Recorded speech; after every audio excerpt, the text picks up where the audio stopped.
Adegbalola was an educator in the public school system for 18 years, and she was also honored as Virginia State Teacher of the Year. We're talking about Teacher of the Year for the entire state. She was born and raised in segregated Fredericksburg, Virginia, and in 1960 she attended mass meetings and training sessions in order to learn how to picket, sit in, and participate in nonviolent protests. She attended college in Boston and spearheaded protests in New York City. She returned home in 1972 and continued her efforts for Black liberation. Miss Adegbalola is also a full-time musician, so maybe we can get a few tunes out of her today.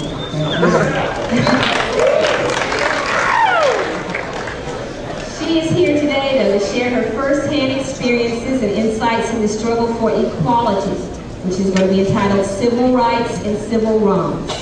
So let's give her our undivided attention and give her a warm CHL welcome by applause.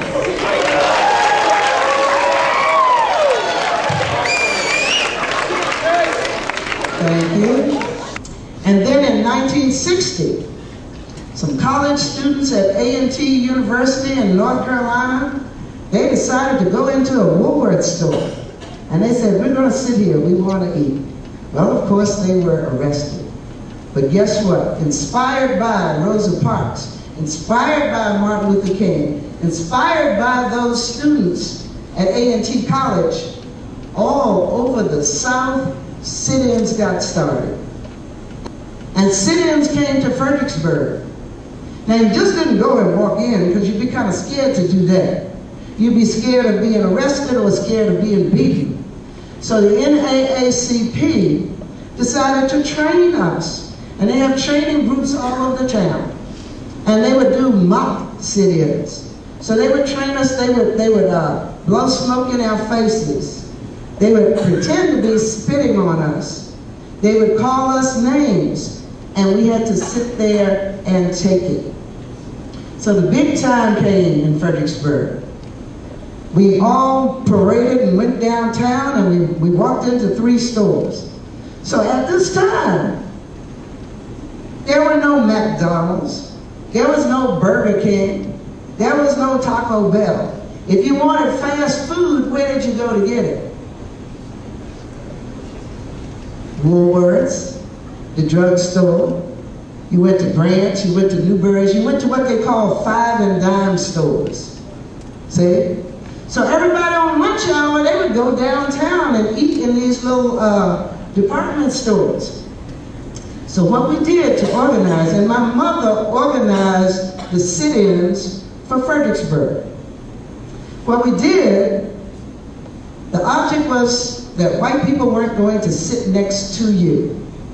So if you had, this was a lunch counter right here, you didn't have to fill every seat. You just filled every third seat. If he sat here, you wouldn't have to have a person there or there. You could put your next person right here. Because if someone sits here, if a white person sits here, they're sitting next to a black. If a white person sits here, they're sitting next to a black. So what my mom did was she organized the town so that you could shut down a lunch counter, this whole row of seats, by being 1, 2, 3, 4, 5 people could shut down this whole lunch counter. You understand what I'm saying? You don't have to fill every seat. You just have to make it so that nobody white would want to come in and sit down next to you. So now what is that going to do to the store? They're going to lose all their business.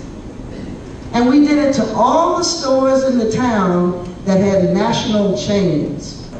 If you're going to teach, you have to be totally about love. So here I am, my journey is changing again. Not the color of your skin, but the content of your character. So lo and behold, I grow up not understanding why I'm second class. And then I grow into fighting for equal rights, civil rights. And then I grow again into, well, I don't want to be with white folks. I don't need to sit and eat with white folks. I grow into my militancy. And then as I move further in life, I realize that Dr. King was right. Because it's all about love. And the only way we can get along with each other is to try to understand each other. You have your journeys. You're young. You're going to run into all kinds of stuff as you get ready to go out on the road of life. Who knows, you might take on a new name too. Who knows, you might take on a new attitude too. But you know, you got to know where you're coming from in order to know where you're going. So I highly recommend that you don't just listen to my history, but that you go home and talk with your elders. Talk with the old folks. Talk with not just your parents, but talk with your grandparents too. And find out just what, as the saying goes, what road they had to hoe. Now I'm wide open and receptive to your questions if you like.